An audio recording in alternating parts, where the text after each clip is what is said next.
ini yang terkenal itu adalah suku Bugis Makassar yang dari dulunya sudah melalang buana dengan kapal pinisinya.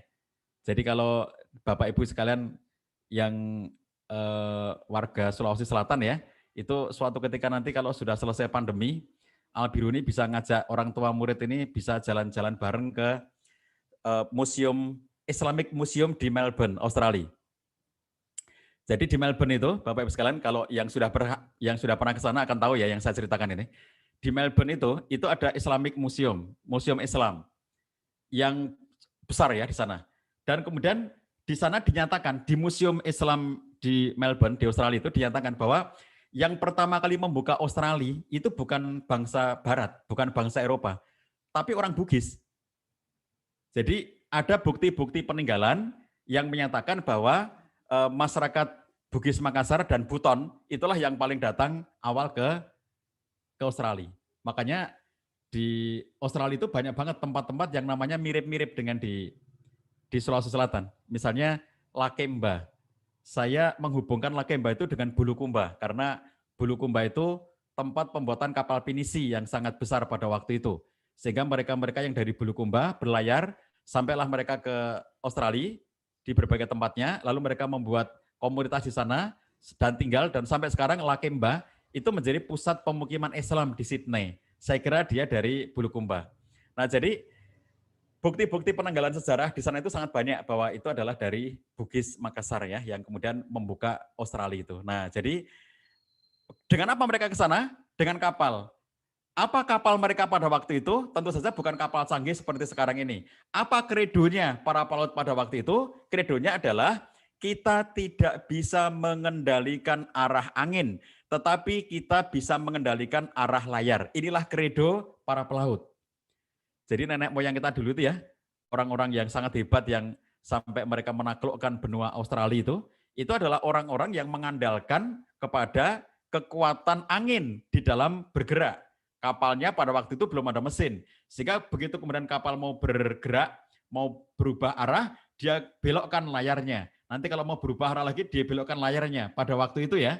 Nah sehingga kalau zaman sekarang dengan mesin ya, dengan program dan seterusnya, kapal bisa melaju sesuai dengan tujuan kita, tujuannya nahkoda yang mengendarai kapal itu. Kalau zaman dulu itu semuanya dengan manual. Nah, kredo pada waktu itu sangat tepat untuk kita gunakan dalam konteks zaman sekarang. Apa kredonya? Kita tidak bisa mengendalikan arah angin. Nggak mungkin kita mengendalikan arah angin, karena arah angin itu given. Tetapi kita bisa mengendalikan arah layarnya. Nah, jadi kredo ini memberikan peringatan pada kita hal yang sangat prinsipil dalam kehidupan, yaitu kita itu hanya bisa mengendalikan sesuatu yang dalam rentang kendali kita. Dan kita tidak bisa mengendalikan sesuatu yang di luar rentang kendali kita. Sekarang pertanyaannya, apa yang menjadi rentang kendali kita? Nah itu yang penting. Sebab kita nggak mungkin mengendalikan sesuatu yang di luar kendali kita. Ya, jadi mau ngubah arah angin nggak mungkin. Yang bisa kita ubah adalah arah layarnya. Karena arah layarlah yang menjadi rentang kendali kita. Mau menghentikan teknologi, misalnya kita bilang sama teknologi, teknologi, kalian berhenti deh berinovasi. Samsung, di situ aja ya, kamu jangan kemana-mana. Apple, kamu jangan nambah-nambah lagi. Facebook, Instagram, kalian jangan nambah-nambah lagi macam-macam. Sudah lah, Google sudah berhenti di situ. Nggak mungkin kita menghentikan mereka. Itu di luar kendali kita. Jadi yang bisa kita kendalikan itu siapa? Siapakah yang berada dalam rentang kendali kita? Kita sudah ditunjukkan oleh ayat ini bahwa yang di dalam rentang kendali kita itu adalah anfusakum wa ahlikum. Itu yang dalam rentang kendali kita. Jadi kalau teknologi kita ibaratkan sebagai arah angin, maka layarnya itu adalah semua yang menjadi kendala di dalam kendali kita. Jadi kita bisa kendalikan diri kita dan keluarga kita ini. Kita mau kemana nih? Mau ke surga atau ke neraka? Mau baik atau tidak baik? Mau menjadi soleh atau tidak soleh? Itu kendali dalam diri kita. Tetapi teknologi, ya kita tidak bisa memaki-maki teknologi. Kita tidak bisa nyalah-nyalahkan teknologi. Kita mengatakan seperti ini. Semuanya ini gara-gara teknologi. Anak-anak sekarang menjadi kayak begini gara-gara kecanduan internet, gara-gara kecanduan gadget, gara-gara kecanduan game. Loh, kecanduan itu kan aspek yang bisa dikendalikan. Teknologinya gamenya kita nggak bisa mengendalikan, tetapi kita bisa mengendalikan anak kita, bagaimana cara mereka berinteraksi dengan internet, bagaimana cara mereka berinteraksi dengan gadget, bagaimana cara mereka berinteraksi dengan game, bagaimana cara mereka berinteraksi dengan kemajuan-kemajuan teknologi. Itu yang berada dalam kendali kita. Teknologinya, majunya, gamenya, internetnya, fitur-fiturnya, seluruh medsosnya, kita nggak bisa mengendalikan. Yang bisa kita kendalikan adalah pemakaiannya. Jadi, kalau kita lihat kemudian Bapak Ibu sekalian, ayat ini sudah memberikan sesuatu yang sangat jelas kepada kita semuanya, bahwa kita diminta untuk mengendalikan sesuatu yang berada dalam rentang kendali kita. Anfusakum itu dalam rentang kendali kita. Wa ahlikum itu dalam rentang kendali kita semuanya. Jadi kita semuanya berada dalam rentang kendali dirimu dan anggota keluargamu dari api neraka, itu kita yang bisa mengendalikannya. Tetapi bahwa realitas di luar sana ada sangat banyak hal yang bisa menyebabkan orang itu terpengaruh, orang itu terpapar, orang itu mendapatkan ajakan ke arah yang tidak baik, itu kita nggak bisa mengendalikan. Realitas-realitas di luar sana itu kita nggak bisa mengendalikan. Itu persis kayak arah angin yang kita tidak bisa mengendalikannya. Tetapi layarlah yang bisa kita kendalikan. Nah itu tadi ya saya cerita tentang nenek moyangku orang pelaut itu. Dari dulu mereka sudah punya kredo yang sangat bagus. Dan ini sangat Quran nih, yaitu ku anfusakum wa ahlikum. Jaga dirimu dan keluargamu, bukan jagalah teknologimu, bukan jagalah internetmu, bukan jagalah gadgetmu, bukan jagalah fitur-fitur medsosmu, bukan, tapi jagalah dirimu dan keluargamu. Jadi Bapak Ibu sekalian, ini fundamental bagi kita semuanya. Jadi kalau kita ngomongin teknologi, bayangkan ya, pada kira-kira zaman nenek moyang kita zaman dulu itu, ada masa di mana misalnya orang-orang itu kumpul gitu ya, lalu mereka mengkhawatirkan, waduh ini gawat nih, anak-anak kita ini setelah mulai ada radio, lalu akhirnya anak-anak kita tuh kecanduan dengan radio, karena waktu itu belum ada radio kan, lalu muncul radio. Dampak dari adanya radio banyak banget anak-anak muda pada zamannya gitu ya, yang kemudian menjadi terpengaruh radio, yang semula mereka ngaji, yang semula mereka itu bisa ke masjid, lalu akhirnya mereka hanya dengerin radio saja gitu. Itu nggak lama ya, ngerti-ngerti muncul televisi. Akhirnya kemudian kita mulai ribut bagaimana mengendalikan televisi. Bapak Ibu sekalian kalau ingat tahun-tahun 90-an pada waktu itu ketika televisi swasta sudah mulai marak, akhirnya mulailah kegelisahan itu semakin memuncak pada berbagai macam kalangan masyarakat kita. Sampai akhirnya di Jogja muncul ada seorang kepala sekolah ya yang anaknya itu nggak naik kelas gara-gara kecanduan televisi. Lalu kemudian dia melihat fenomena ini, dia kemudian menghentikan tidak memutar televisi gara-gara anaknya kecanduan televisi. Tetapi begitu dia hentikan tayangan televisi, dia tidak memutar televisi di rumahnya, anaknya itu nonton televisi ke rumah tetangga. Lalu akhirnya Pak Kepala Sekolah ini mengajak warga sekitarnya di lingkungannya itu untuk menerapkan apa yang beliau sebut sebagai JBM, Jam Belajar Masyarakat. Lalu akhirnya disepakatilah waktu itu jam 18 sampai jam 20 itu adalah JBM, Jam Belajar Masyarakat, di mana satu perkampungan, satu kawasan itu ya, satu RT itu semuanya tidak boleh menghidupkan TV dari jam 18 sampai jam 20. Itu gunanya untuk apa? Untuk belajar. Lalu akhirnya itu dianggap baik oleh warga masyarakat sampai akhirnya itu berkembang semula dari RT masuk menjadi kebijakan desa sampai akhirnya ditetapkan menjadi kebijakan level kota. Jadi akhirnya Kota Jogja itu wali kotanya pada zamannya ya itu menerapkan kebijakan JBM, Jam Belajar Masyarakat itu. Jadi apa yang menjadi kegelisahan mereka pada waktu itu? Kegelisahannya adalah televisi. Anak-anak keranjingan televisi. Sekarang sudah bukan televisi. Jadi begitu muncul handphone pertama kali, maka kita ingat ya pada waktu itu kegelisahan orang tua adalah anakku kecanduan SMS, bangun tidur sudah SMS, mau tidur SMS dulu sebelum tidur, lalu bangun tidur sudah SMS lagi, sampai muncul lagunya dangdut waktu itu ya, Bang SMS siapa ini Bang, isinya kok sayang-sayang. Itu kan SMS pada waktu itu. Sekarang tidak ada orang gunakan SMS. Cepat sekali berubahnya itu. Sekarang sudah masuk internet. Begitu internet, muncullah fitur-fitur seperti yang paling terkenal di Indonesia itu WhatsApp. WhatsApp itu paling familiar ya, sampai semua orang menggunakan WhatsApp. Bapak Ibu melihat kalau Anda sudah memegang handphone dari dulu, mengerti WhatsApp dari awalnya, mengerti berbagai macam perkembangannya. Misalnya pada waktu itu perkembangannya adalah baru ada WhatsApp doang, belum ada fitur-fitur macam-macam. Lalu setelah WhatsApp ini berkembang, akhirnya mulai dikasih centang yang menandakan bahwa pesan sudah sampai. Lalu centang 2 biru yang menandakan pesan sudah dibaca ya. Jadi ini sesuatu yang terus berkembang kan. Dulunya belum ada sentrang-sentrang itu. Lalu setelah itu mulai muncul kalau kita dalam grup ya. Misalnya saya berada di grupnya wali murid Al-Biruni misalnya gitu ya. Lalu kemudian saya mulai ngetik di grup itu, semua orang bisa baca di grup itu, Pak Cahyadi sedang mengetik. Itu dulu nggak ada. Lalu kemudian sekarang diinformasikan, Pak Cahyadi sedang mengetik. Lama-lama nanti Pak Cahyadi sedang berpikir, itu ditulis di situ. Jadi teknologi terus-menerus berkembang. Kita tidak bisa menghentikan, kita tidak bisa mengendalikan. Jadi kalau kita mikirin teknologi, apa yang kita omongkan sekarang, 5 tahun lagi, kalau kita bertemu lagi gitu ya, kita sudah berbeda omongannya. Sekarang kita mengatakan anak-anak kita kecanduan YouTube, anak-anak kita kecanduan game online, anak-anak kita sangat asyik dengan medsos-medsosnya dan seterusnya. Itu kan sekarang. 5 tahun lagi, 10 tahun lagi, yang kita omongin sudah berbeda. Jadi kelak ya 10 tahun lagi dari sekarang, ketika kita ngomongin WhatsApp, ketika kita ngomongin YouTube, nanti 10 tahun yang akan datang, ini orang jadul. Zaman sekarang kok masih ngomongin YouTube gitu ya. 10 tahun lagi nanti. Orang sekarang kok ngomongin WhatsApp, itu ini orang-orang jadul gitu. Jadi teknologi itu cepat banget berkembangnya. Dan kita nggak mungkin menghentikannya. Kita nggak mungkin untuk mengelolanya. Kita nggak mungkin untuk mengendalikan mereka itu. Karena ini orang-orang yang sangat banyak dan mereka terus-menerus berinisiatif tentang teknologi. Mereka berlomba-lomba ya, karena ini bisnis yang luar biasa gitu. Makanya mereka akan terus-menerus berinovasi. Dan kita nggak bisa menghentikan mereka, nggak bisa mengendalikan mereka. Lalu apa dan siapa yang bisa kita kendalikan? Bapak Ibu sekalian, yang bisa kita kendalikan adalah diri kita dan anggota keluarga kita. Ini loh, Quran sudah menetapkan dari awal. Jangan bingung dengan teknologi, jangan bingung dengan perkembangan zaman, jangan bingung dengan era industrialisasi yang dulunya era industri level 1, level 2, level 3, sekarang 4.0, era industri level 4 gitu ya, di mana cirinya adalah keterpaduan antara data, perangkat, dan manusia, gitu ya. Jadi sistem data, perangkat, dan manusia. Sekarang kita dengan duduk-duduk saja makanan sudah datang sendiri ya. Jadi kita nggak usah kemana-mana, semua makanan yang kita inginkan gitu ya. Saya pesan soto Makassar langsung datang sendiri. Saya pesan konro langsung datang sendiri. Saya pesan barongko langsung datang sendiri gitu. Itu makanan-makanan kesukaan saya semuanya. Jadi Bapak Ibu sekalian yang dirahmati Allah Subhanahu wa taala, ini sesuatu yang kalau kita lihat keterpaduan seperti inilah yang menjadi ciri dari 4.0.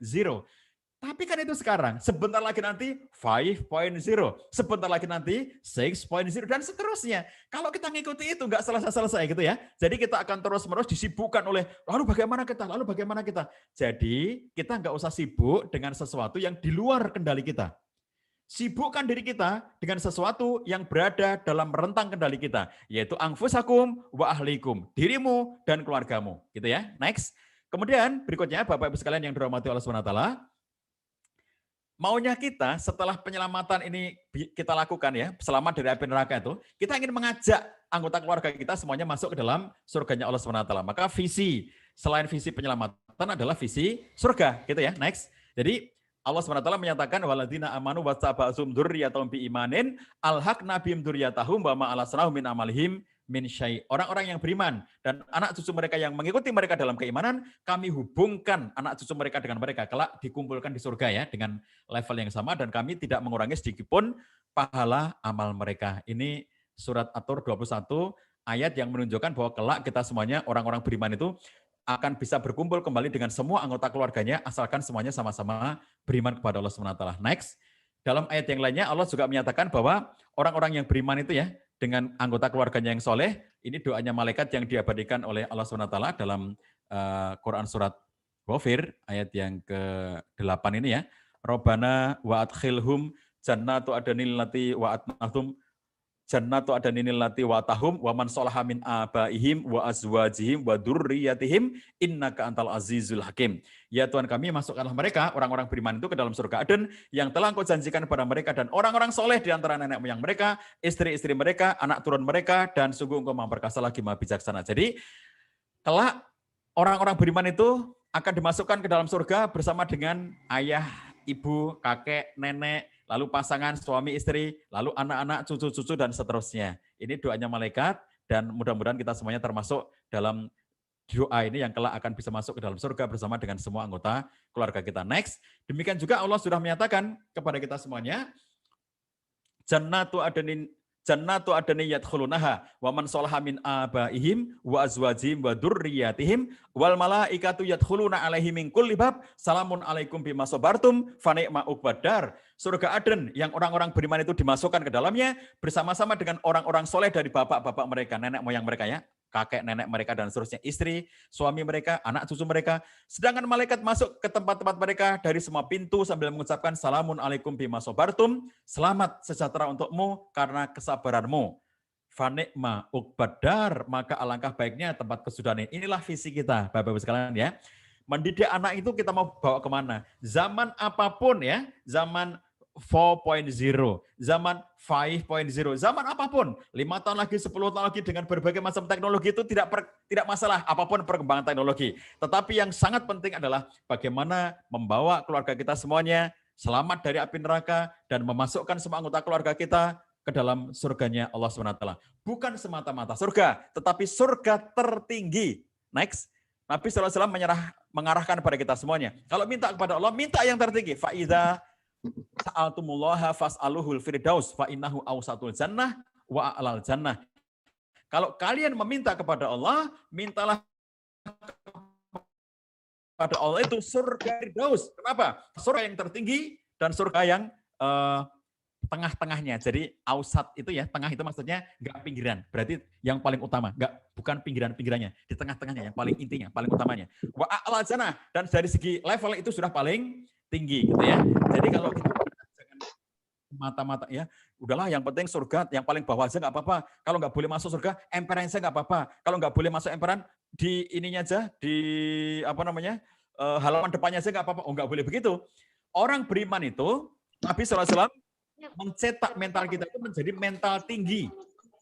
Kalau minta kepada Allah, mintalah surga tertinggi, mental tinggi. Kenapa? Karena dalam kehidupan kita di muka bumi ini, Allah SWT sudah menyampaikan bahwa kalianlah orang-orang yang tertinggi. Wala tahinu, wala tahzanu, wa antumul a'launa in kuntum mu'minin. Jangan kamu sedih, jangan kamu cemas, jangan kamu gelisah, jangan kamu merasa rendah. Kenapa? Wa antumul a'laun, kalian adalah orang-orang yang tinggi apabila kalian orang benar-benar imannya. Jadi karena dalam hidup di dunia ini kita sudah dicetak punya mentalitas yang tinggi, maka kalau minta kepada Allah, mintalah yang tertinggi. Minta kepada Allah surga Firdaus. Mudah-mudahan kita semuanya, keluarga besar Al-Biruni Mandiri, kita semuanya bisa masuk ke dalam surga Firdaus sehingga bisa bertemu Nabi SAW kelak di surganya Allah SWT.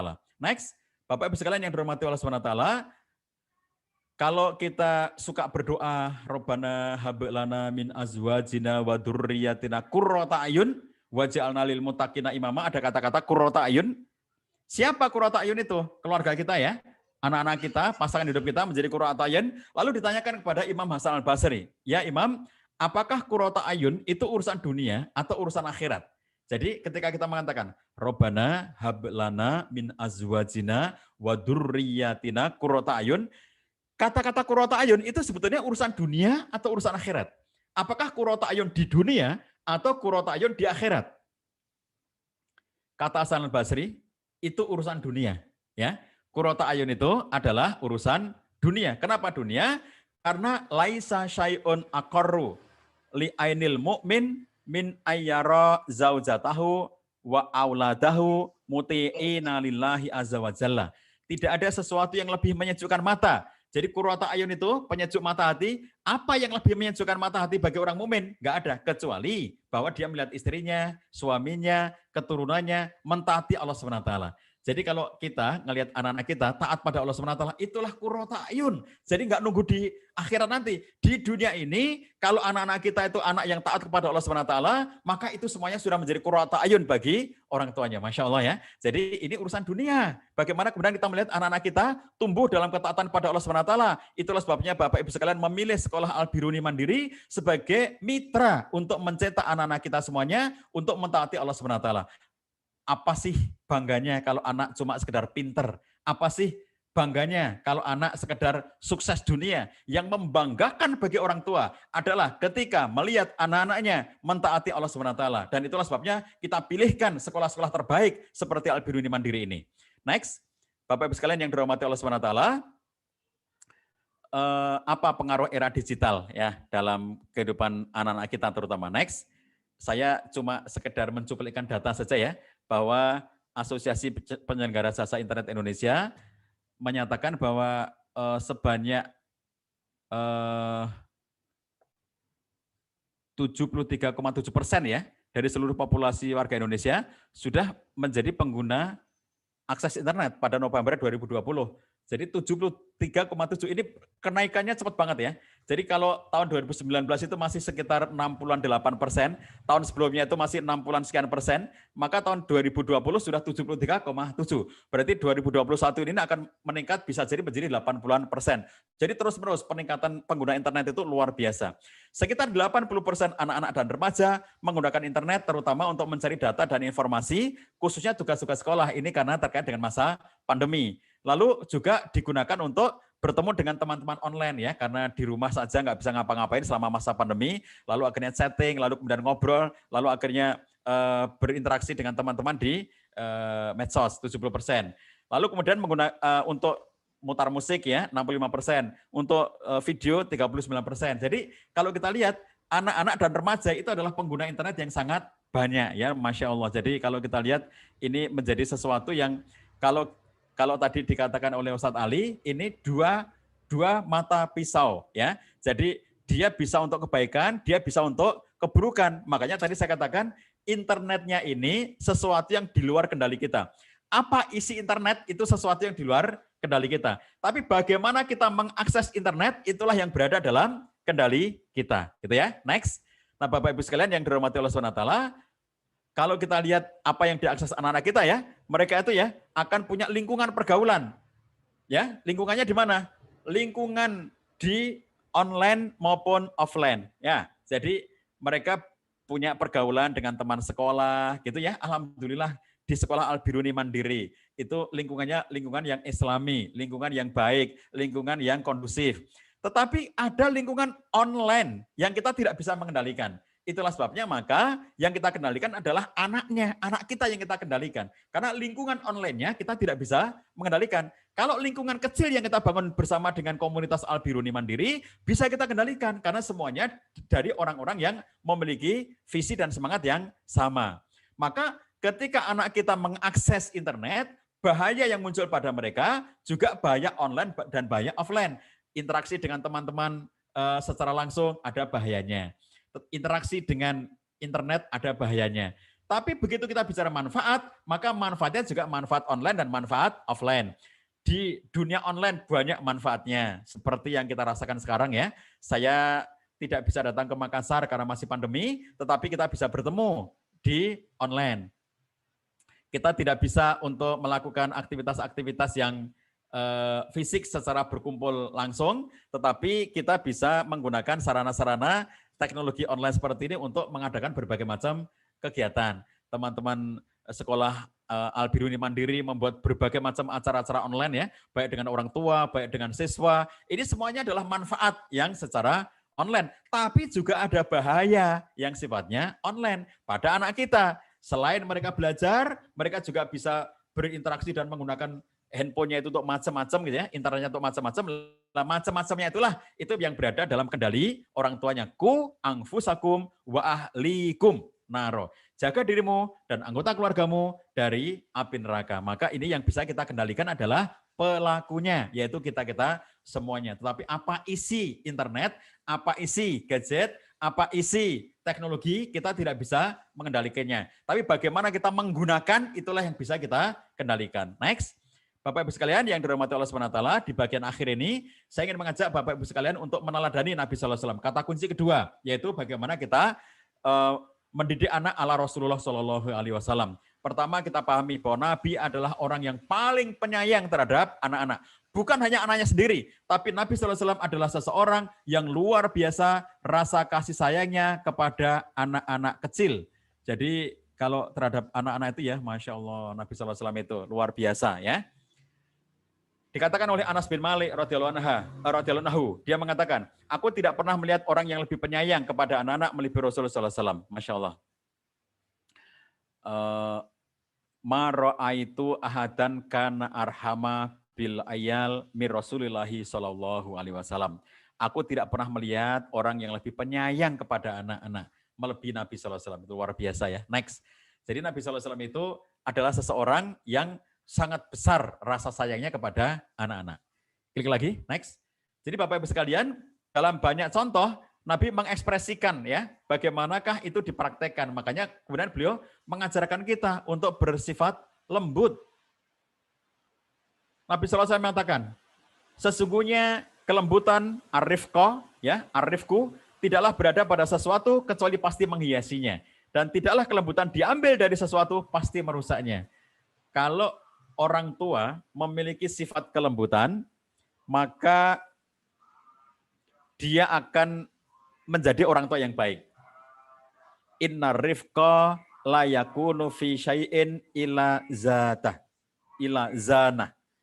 Tidaklah kelembutan menempel pada sesuatu kecuali menghiasinya, menjadikannya menjadi baik. Dan tidaklah wala yunza'u min syai' ila sya'nah. Dan tidaklah kelembutan itu diambil dari sesuatu kecuali dia akan merusaknya. Jadi kalau sesuatu ditambah dengan kelembutan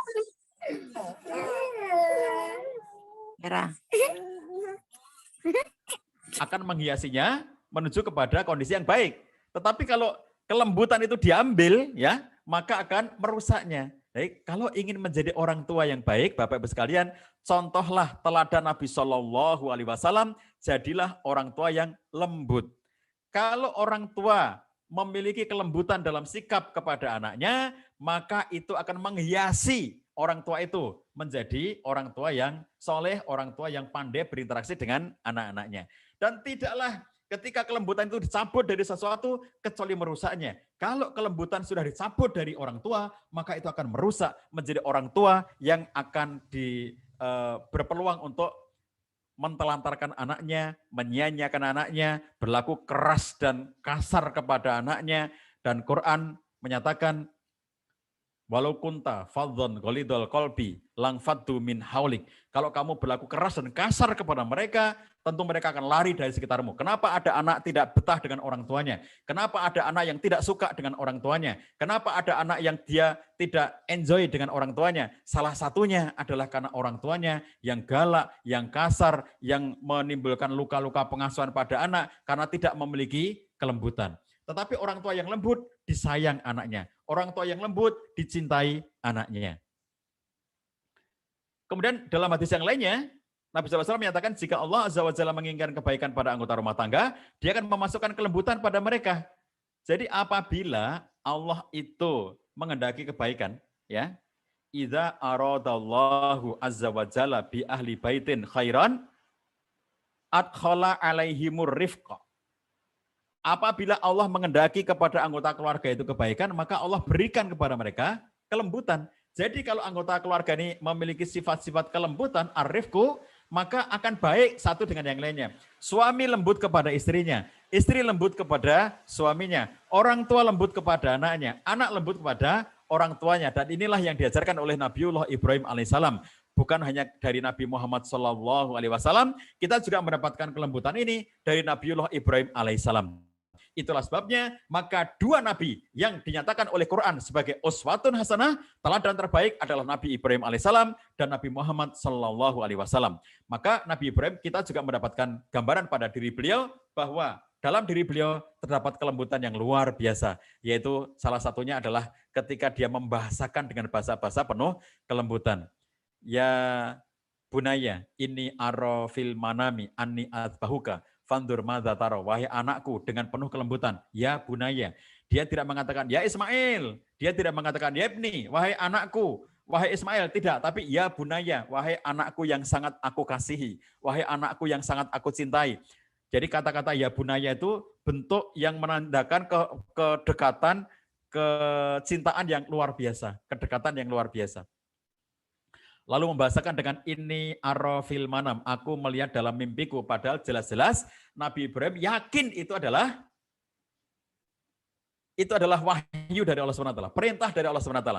Tapi dia membahasakan aku melihat dalam mimpiku bahwa aku menyembelih kamu. Fandur madza tara, bagaimana pendapatmu nak? Masya Allah ya.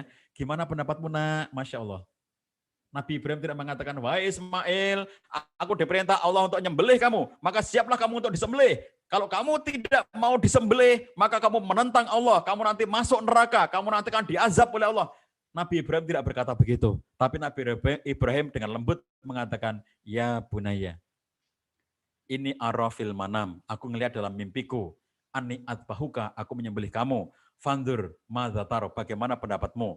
Maka menjawablah Ismail, ya abati, if'al ma tu'mar, satajiduni insyaallahu minas sabirin. Wahai ayahku, if'al, kerjakan, ma tu'mar, apa yang diperintahkan Allah kepadamu. Nabi Ibrahim mengatakan aku lihat dalam, tapi Ismail mengatakan kerjakan apa yang Allah perintahkan padamu. Meskipun dibahasakan dengan bahasa yang sangat halus, tetapi Ismail mengerti bahwa itu adalah perintah Allah Subhanahu wa taala. Maka Ismail dengan kesiapannya mengatakan kerjakan apa yang Allah perintahkan kepadamu, insya Allah aku akan menjadi orang-orang yang sabar. Inilah contoh kelebutan. Idza aradallahu azza wa jalla bi ahli baitin khairan adkhala alaihimur rifqa. Apabila Allah mengendaki kebaikan pada satu keluarga, maka Allah masukkan ke dalam keluarga itu kelembutan. Inilah yang harus kita miliki, kelembutan. Jadilah anggota keluarga yang satu dengan yang lainnya saling lembut, karena itu yang akan menghiasi keluarga kita. Kita tidak bisa membayangkan bagaimana kondisi anak-anak kita apabila orang tuanya tidak memiliki kelembutan. Kalau Bapak Ibu sekalian sering mendengar yang namanya luka pengasuhan, salah satu yang muncul kepada anak-anak dari luka pengasuhan orang tuanya adalah sikap kasar, sikap keras ya dari orang tuanya, tidak ada kelembutan dari orang tuanya kepada anak-anaknya itu. Inilah yang menjadi problem di dalam pengasuhan apabila tidak ada kelembutan. Padahal Nabi SAW jelas-jelas mengarahkan kita semuanya untuk menjadi orang yang selalu lembut kepada orang lainnya, apalagi dalam keluarga kita. Next, klik lagi. Bapak Ibu sekalian yang dirahmati Allah SWT, Allah SWT sangat mencintai kelembutan, sebagaimana dinyatakan oleh Nabi SAW bahwa Rasul telah bersabda, Innallaha yuhibbur rifqa fil amri kulih. Sesungguhnya Allah mencintai kelembutan fil amri kulih, dalam semua urusan, dalam semua perkara. Nyembelih hewan kurban, sembelih dengan cara yang lembut, yaitu pisaunya tajam, diperlukan kekuatan, belak. Jadi tidak ada misalnya kambing-kambing, domba-domba, sapi-sapi yang mau disembelih itu jangan sampai melihat peristiwa penyembelihan teman-temannya itu. Jadi mereka itu ditempatkan di tempat yang terpisah. Nyembelihnya di sini, yang lainnya di tempat yang lainnya, sehingga tidak di samping mereka. Lalu kemudian nanti yang sudah gilirannya untuk disembelih dibawa lagi ke tempat penyembelihannya, ditutup ya dari teman-teman yang lainnya. Ini contoh menyembelih pun dengan kelembutan. Kita tidak mempertontonkan adegan penyembelihan itu di hadapan gerombolan teman-temannya kambing, teman-temannya domba, atau teman-temannya sapi sembilan itu, tetapi kita menyembunyikan dari mereka. Nah, segala sesuatu itu diurus dengan kelembutan. Kemudian Nabi SAW juga menyatakan, barang siapa yang terhalang dari kelembutan, maka ia akan terhalang dari kebaikan. Man yuharrimu, man yuhramir rifqa, yuhramil khaira. Barang siapa yang terhalangi dari kelembutan, maka akan terhalangi dari kebaikan. Masya Allah ya, jadi kalau ada orang tua yang kasar, tidak ada kelembutannya, tidak ada kasih sayangnya, Allah menghalangi darinya itu kebaikan-kebaikan. Bagaimana mungkin anaknya menjadi baik kalau orang tuanya tidak ada kelembutan? Bagaimana orang tuanya, bagaimana anaknya menjadi soleh kalau orang tuanya tidak memiliki kebaikan yang disebabkan oleh karena tidak adanya kelembutan? Next, klik lagi. Bapak Ibu sekalian yang dirahmati Allah SWT, Nabi SAW mengajarkan kasih sayang luar biasa. Suatu ketika, kisah yang sangat terkenal ya dari Al-Aqra' bin Habis, ketika melihat Nabi SAW mencium Hasan, cucu beliau. Lalu Aqra' heran ya, Nabi mencium cucunya, dia heran. Sampai dia bilang kepada Nabi SAW, ya Rasulullah, saya punya 10 orang anak, namun saya belum pernah melakukan hal ini kepada seorang pun di antara mereka. Bayangkan ya, anaknya sudah 10, berarti kalau pada waktu itu anak pertamanya berarti sudah gede gitu ya, karena sudah lahir anak ke-10, berarti anak pertamanya sudah gede. Jadi selama itu, sampai dengan anaknya 10 itu, aku belum pernah melakukan apa yang kau lakukan ya Rasulullah. Apa yang dilakukan Rasulullah? Mencium cucunya. Jadi Nabi itu mencium Hasan, yang masih kecil waktu itu ya, dan Al-Aqra' heran. Aku gak pernah melakukannya, Masya Allah. Ada orang yang tidak ada nilai-nilai kasih sayangnya kepada anak yang diekspresikan. Dia mungkin punya rasa kasih sayang, tapi gak diekspresikan. Nah, Nabi SAW mengajarkan kepada kita untuk mengekspresikan, untuk menampakkan kasih sayang itu dalam bentuk tindakan-tindakan, misalnya mencium, ya. Maka muncullah sabda Nabi SAW yang sangat kita kenal, ya. Anak-anak kita di TK, di SD sudah diajari oleh para guru-gurunya, innahu man la yarham la yurham. Sesungguhnya siapa yang tidak menyayangi maka tidak disayangi. Jadi faqidu syai' la yu'tih itu ini masuk di dalamnya, ya. Orang yang tidak punya itu nggak bisa memberi. Jadi kalau anak-anak kita itu kita gelontorkan kepada mereka cinta dan kasih sayang, mereka punya cinta dan kasih sayang dalam dirinya. Maka mereka, anak-anak kita kelak akan bisa memberikan kepada orang-orang lainnya.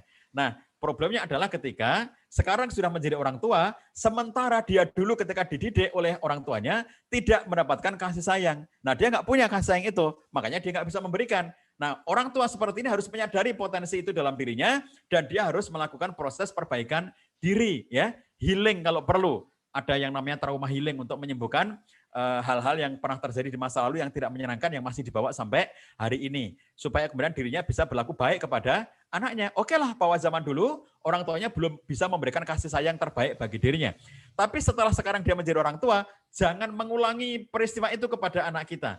Jadilah orang tua yang penuh kelembutan dan kasih sayang untuk memberikan kelembutan dan kasih sayang kepada anak kita, supaya anak kita penuh dalam dirinya rasa kasih dan sayang. Sehingga akhirnya kemudian anak kita kalau akan tumbuh menjadi anak-anak yang baik dan bisa memberikan kasih sayang kepada sekitarnya. Next, klik lagi.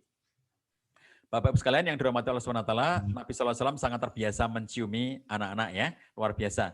Kami, kata Anas bin Malik, pergi bersama Rasulullah SAW menuju rumahnya Abu Saif Al-Qayin, seorang pandai besi. Dia ini adalah bapak susu Ibrahim, karena istrinya Abu Saif menyusui putranya Nabi SAW. Kemudian Rasul pun mengambil Ibrahim, lalu menciumnya dengan mulut atau bibir dan hidung beliau. Jadi Nabi itu ketika putranya sedang disusui oleh ibu susu, maka dia menengoknya, padahal cukup jauh jarak antara beliau tinggal dengan tempat ibu susunya itu, jauh. Dan ini bapak suami dari ibu susunya itu adalah seorang pandai besi. Jadi kemudian dia datang, kemudian mengambil si bayi putranya beliau, dicium, ya, itu sebagai bentuk kasih sayang luar biasa. Jadi Nabi SAW sangat besar rasa kelembutan dan kasih sayangnya. Next, klik lagi.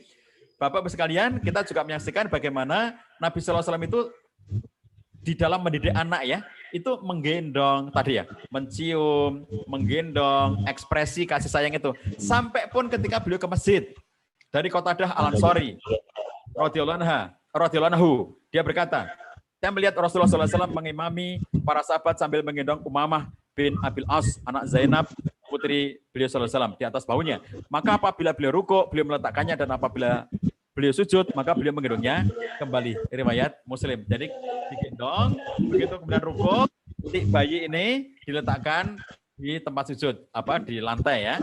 Kemudian ketika Nabi bangkit berdiri, diambil lagi. Sambil sholat, sambil menggendong bayi, gitu, ya. Ini sesuatu yang luar biasa, menunjukkan bagaimana cinta kasih sayang Nabi SAW, dan ini juga bagian dari pembiasaan positif kepada anak-anak untuk dikenalkan dengan ibadah dan merasakan secara langsung. Digendong, diajak sholat itu merasakan secara langsung, gitu. Next. Dalam riwayat yang lainnya, itu dia dikatakan fa'idha qoma hamalaha wa idza sajada wada'aha. Apabila Nabi SAW berdiri, beliau menggendongnya. Dan apabila beliau sujud, maka beliau meletakkannya. Nah, jadi bagaimana perilaku Nabi SAW dalam menggendong anak, bentuk kasih sayang beliau, sampai pun ketika sholat. Dan kalau Nabi sholat itu dengan cara seperti ini, ya, ketika menggendong anak itu. Jadi anaknya digendong, ya. Bapak Ibu bayangkan kalau punya lalu ketika diletakkan nanti khawatir, ya, anaknya nanti kemana-mana dan orang tuanya nggak bisa ngawasi, digendong, ya, tidak menjadi masalah, digendong. Nanti ketika sujud diletakkan, dan kemudian ketika bangun lagi untuk rakaat berikutnya diambil lagi, digendong lagi, begitu. Itu yang dicontohkan oleh Nabi Shallallahu Alaihi Wasallam.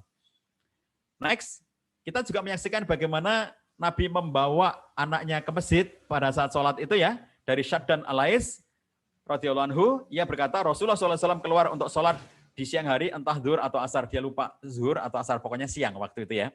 Sambil menggendong salah satu cucu beliau, entah Hasan atau Husain, lupa Hasan atau Husain, pokoknya siang, dan itu cucunya, mungkin Hasan, mungkin Husain, gitu.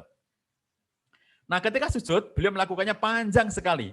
Lalu Syaddan Alais ini karena merasa kok panjang banget, jangan-jangan terjadi sesuatu pada Nabi SAW. Maka dia mendongakkan kepalanya sambil sujud, dia mendongakkan kepalanya untuk melihat apa yang terjadi pada Nabi SAW. Ternyata apa? Dia melihat anak kecil, yaitu Hasan atau Husain tadi itu berada di atas punggungnya Nabi SAW. Nabi lagi sujud, Hasan atau Husain kecil tadi di punggungnya Nabi. Jadi lama akhirnya sujudnya itu ya. Maka aku kembali sujud, kata Syaddan. Ketika Rasulullah SAW telah selesai sholat, orang-orang bertanya, ya Rasulullah, Anda sujud lama sekali. Maksudnya nggak kayak biasanya. Biasanya nggak selama ini ya Rasulullah gitu ya. Anda sujud lama sekali, sehingga kami mengira sesuatu telah terjadi atau turun wahyu. Maka beliau SAW menjawab, semua itu tidak terjadi, tetapi anakku atau cucuku yang beliau maksud ya, adalah menunggangi aku, maksudnya naik ke atas punggungnya, dan aku tidak ingin terburu-buru agar dia puas bermain. Nah, jadi ketika dinaiki punggungnya itu ya, itu bukan kemudian Nabi marah terus kemudian cucunya itu diletakkan gitu ya, atau ditarik. Kamu ganggu, ini ayah lagi menjadi imam. Nabi jadi imam ya, Nabi jadi imam sambil gendong cucunya, masya Allah ya, sambil bawa cucunya. Dan ketika dia lagi sujud, Nabi SAW, ternyata cucunya itu naik di punggungnya Nabi SAW. Jadi beliau sambil menjadi imam, ternyata dinaiki oleh cucunya dan menyebabkan Nabi sujudnya sangat lama. Ditanya oleh sahabat, kok lama banget? Kami kira terjadi sesuatu. Oh, tadi cucuku ini naik punggungku, aku nggak ingin membuatnya menjadi tergesa-gesa. Biar aja dia puas bermain-main di punggungku, Masya Allah kan.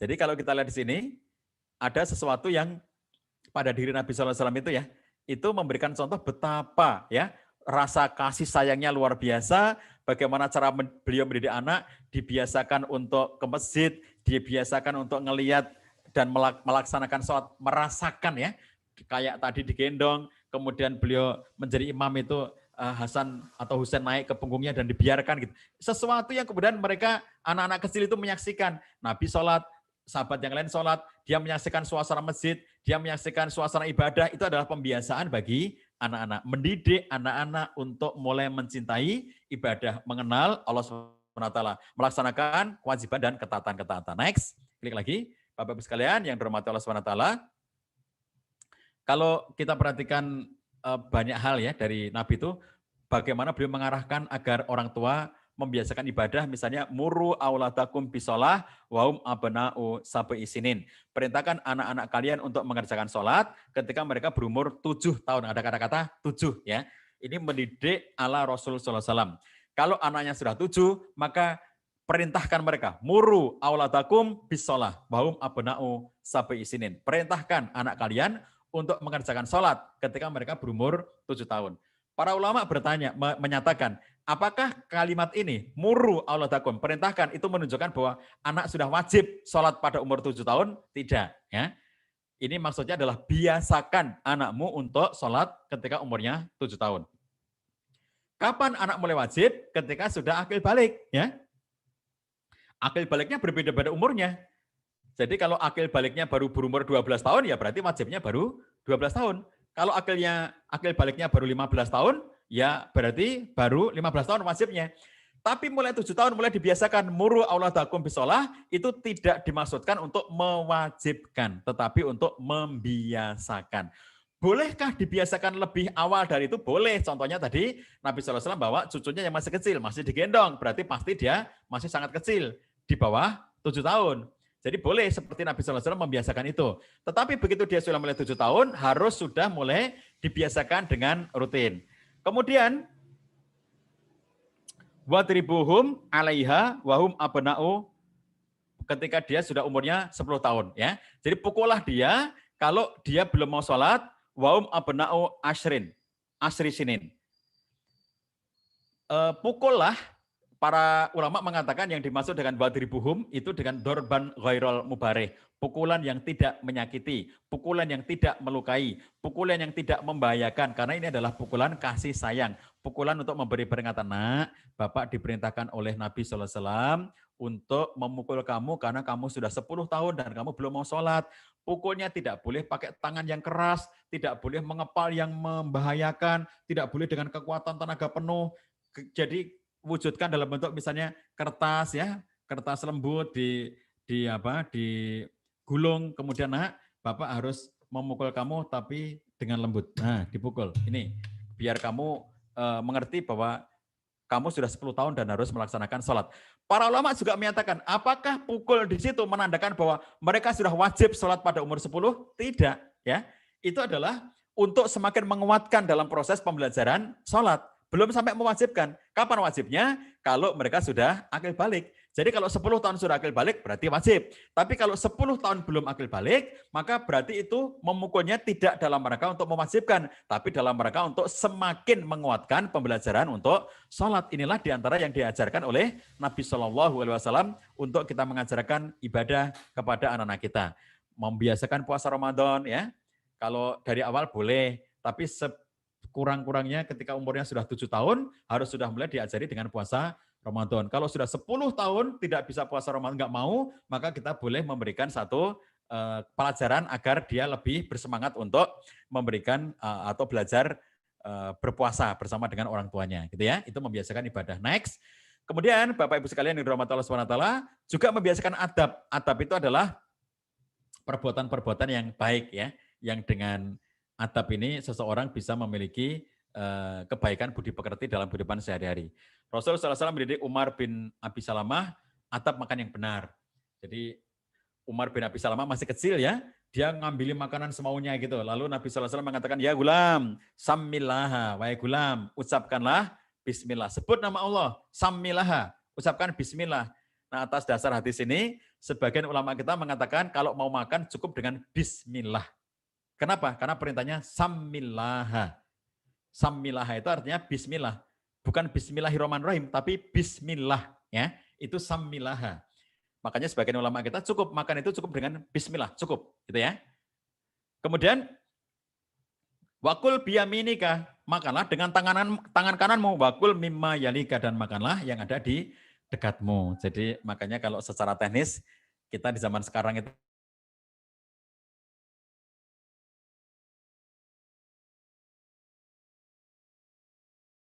hanya yang diputar, sehingga semuanya yang kita inginkan bisa dekat dengan kita, supaya tidak serabutan, ngambil yang jauh sana, ngambil yang jauh sini gitu ya. Tapi kemudian mejanya bisa diputar, sehingga kemudian aku mau ngambil itu didekatin. Jadi bukan kemudian kita ngambil dari tempat yang jauh-jauh begitu. Ini adab ya dalam makan.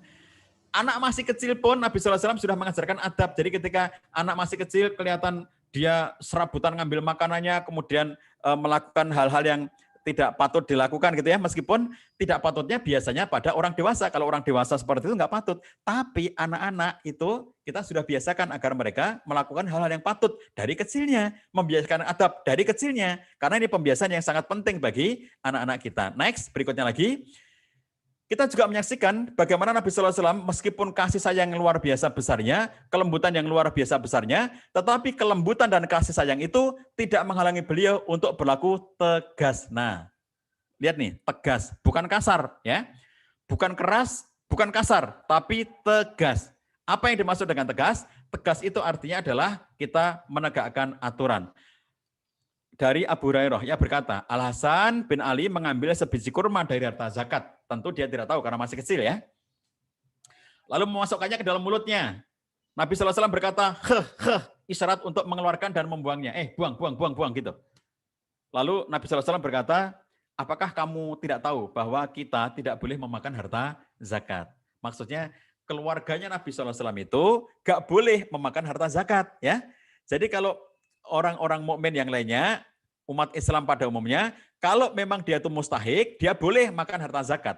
Tapi kalau keluarganya Nabi SAW nggak boleh makan harta zakat, nggak boleh. Jadi termasuk cucunya nggak boleh makan harta zakat. Nah ini ada kurma zakat. Ali karena masih kecil, dia nggak tahu kan, dia ngambil dan dia pengen memakan kurma itu. Langsung Nabi SAW mengatakan, isyarat, keluarkan, buang, jangan dimakan, nggak boleh. Padahal Hasan masih kecil, belum balik gitu ya. Jadi para ulama menyatakan meskipun anak kita kecil, belum balik, tetap tidak boleh melakukan tindakan yang melanggar syariat. Jadi meskipun anak kecil itu belum akil balik, yang belum mendapatkan taklif, belum mendapatkan sesuatu hukum syariat yang belum diwajibkan atasnya, tetapi orang tuanya berkewajiban untuk mengajarkan anak agar dirinya tidak melakukan tindakan yang melanggar syariat. Kalau Nabi SAW anaknya dan cucunya tidak boleh makan harta zakat, meskipun itu masih kecil, tetap tidak boleh. Meskipun belum akil balik, tetap tidak boleh. Jadi kalau mabuk itu nggak boleh ya, jangan sampai ya anak kecil, oh masih kecil mabuk nggak apa-apa ya, minuman keras nggak apa-apa karena belum akil balik, nggak boleh gitu. Minum khamr meskipun setetes ya, yang tidak sampai memabukkan, tapi dia jelas-jelas khamr, ya nggak boleh meskipun dia masih kecil gitu. Nah ini sesuatu yang kalau kita lihat, tegas dalam prinsip, bukan kasar, bukan keras, tapi tegas, menegakkan prinsipnya. Buang. Begitu. Next, klik lagi. Bapak Ibu sekalian yang dirahmati Allah SWT. Jadi Abul Haura ia bertanya kepada Al-Hasan, adakah sesuatu yang engkau ingat dari Rasulullah SAW? Lalu Al-Hasan menjawab, aku masih ingat, yaitu ketika aku mengambil sebiji kurma dari harta zakat, lalu aku masukkan ke dalam mulutku. Rasulullah SAW mengeluarkan kurma itu beserta saripatinya, lalu mengembalikannya ke tempat semula. Ada yang berkata, wahai Rasulullah, tidaklah mengapa kurma itu dimakan oleh bocah kecil ini? Rasulullah mengatakan, sesungguhnya keluarga Muhammad SAW tidak halal memakan harta zakat, termasuk anak kecil yang belum akil balik. Next. Nah itulah tegas ya. Jadi kalau memang itu nggak boleh, ya nggak boleh, itu tegas gitu. Tetapi tidak keras, tidak kasar, tetap lembut. Itulah bedanya antara tegas dengan keras. Tegas dengan kasar itu berbeda. Baik Bapak Ibu sekalian, itulah sekelumit yang bisa saya sampaikan. Mudah-mudahan ada manfaatnya. Mudah-mudahan kita semuanya keluarga besar Al-Biru ini mandiri, semuanya ya, orang tuanya, seluruh keluarga besarnya, guru-gurunya, para ustadz-ustadzatnya, semuanya bisa menjadi orang tua yang soleh, yang solihah, yang mampu mengantarkan anak-anak kita menjadi anak yang soleh dan solihah, punya kemampuan untuk meneladani Nabi SAW dalam mendidik anak-anak kita semuanya. Mudah-mudahan kita semuanya diberikan kebaikan dunia dan akhirat kita. Saya kembalikan pada Ustaz Ahmad Ali. Assalamualaikum warahmatullahi wabarakatuh. Waalaikumsalam warahmatullahi wabarakatuh. Jazakallah, terima kasih banyak Pak Cah atas penyampaian materinya. Kami sangat terinspirasi dari penyampaian Pak Cah tadi. Izinkan saya Pak Cah untuk menyimpulkan materi yang Pak Cah sudah sampaikan. Mohon dikoreksi apabila ada tidak sesuai dengan penyampaian Pak Cah tadi. Jadi Pak Cah, yang bisa saya simpulkan tadi, bahwa teknologi itu sebenarnya ibarat lingkaran. Ada yang bisa kita kuasai, ada yang tidak bisa kita kuasai.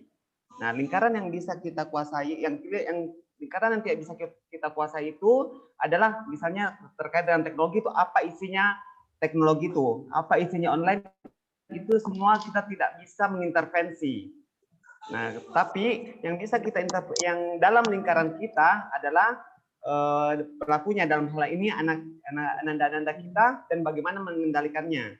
Nah, di sini Ustaz Pak Cah, saya melihat dari pemaparan tadi ada semacam upaya preventif yang harus kita lakukan sejak dini. Jadi ya sejak dini kita harus membiasakan anak dengan pola hidup dan perilaku Islami, membina kedekatan secara emosional dengan anak, memperlihatkan role model yang baik, memberikan kelembutan, kasih sayang, memperlihatkan adab yang baik, pembiasaan ibadah sejak dini.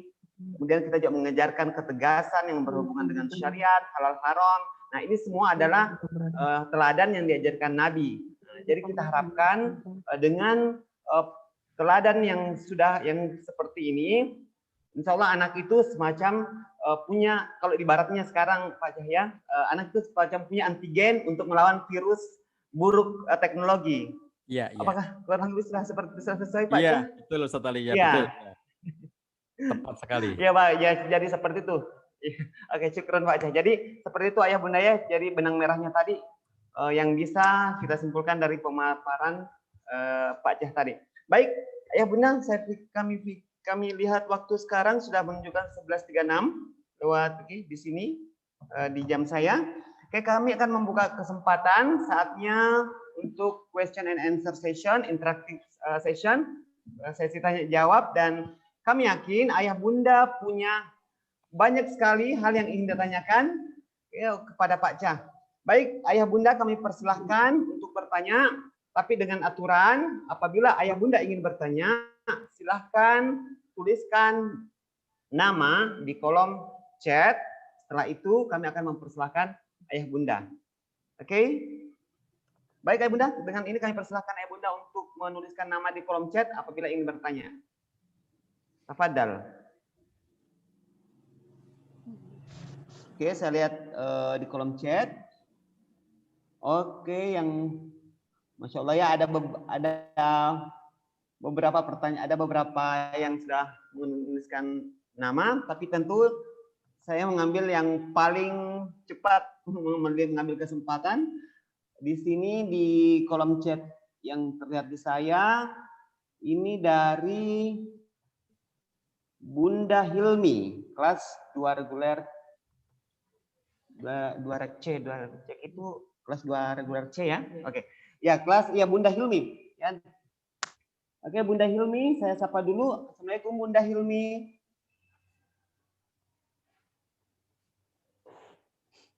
Bunda Hilmi, Assalamualaikum. Bunda Hilmi, mohon aktifkan speakernya apabila Bunda mendengar saya. Oke, baik Bunda Hilmi, kami sapa sekali lagi. Oke, baik, karena tidak ada respon, saya berpindah ke di bawahnya yang paling terdekat dari Bunda Hilmi itu ada Bunda Indah Fajarwati. Bundanya Syifa di sini tertulis di kolom chat saya. Saya sapa dulu. Assalamualaikum Bu Indah Fajarwati, bundanya Syifa. Waalaikumsalam warahmatullahi wabarakatuh, Ustaz. Oke, alhamdulillah ya. Terima kasih sudah atas responnya Bunda. Oke, baik Bunda, kami langsung persilahkan. Tafadhal. Baik. Terima kasih atas kesempatan yang diberikan kepada saya untuk mengajukan pertanyaan. Saya ingin bertanya, bagaimana jika kondisi saya saat ini kan saya dan suami saya bekerja. Kemudian untuk menangani anak terkadang juga ada kegelisahan pada saat bekerja. Apalagi saat ini kan dalam masa pandemi belajar mengajar itu dilaksanakan secara daring. Nah, itu juga tidak ada orang tua yang maksudnya dewasa membimbing mereka selama kami bekerja di kantor. Nah, kemudian bagaimana trik-triknya supaya anak kami itu di rumah walaupun kami tidak berada di dekatnya, insya Allah aman dalam ininya Ustadz, dalam kegiatan belajar mengajarnya dan dalam menggunakan media internet. Seperti itu pertanyaan saya. Kemudian yang kedua, saya ingin menanyakan bagaimana jika terjadi suatu kondisi, terkadang ada hal yang saya meminta tolong ke anak untuk mengerjakan, tapi anak tersebut tidak melaksanakan secara langsung. Misalnya, tolong bantu ibu ini nak, banyak saja alasannya, apakah tidak bergerak atau apa, dan kadang tanpa sengaja hal tersebut sangat ada juga di hati, tapi kita langsung istighfar, kami langsung istighfar dan langsung memaafkan anak tersebut. Bagaimana triknya Pak Ustadz? Atau apakah ada doa-doa biar anak kami kalau kami meminta tolong atau meminta bantuan, paling tidaklah ini Ustadz mengingatkan untuk sholat saja, bergerak tepat waktu, itu Ustadz yang kadang kami masih lihat bagaimana cara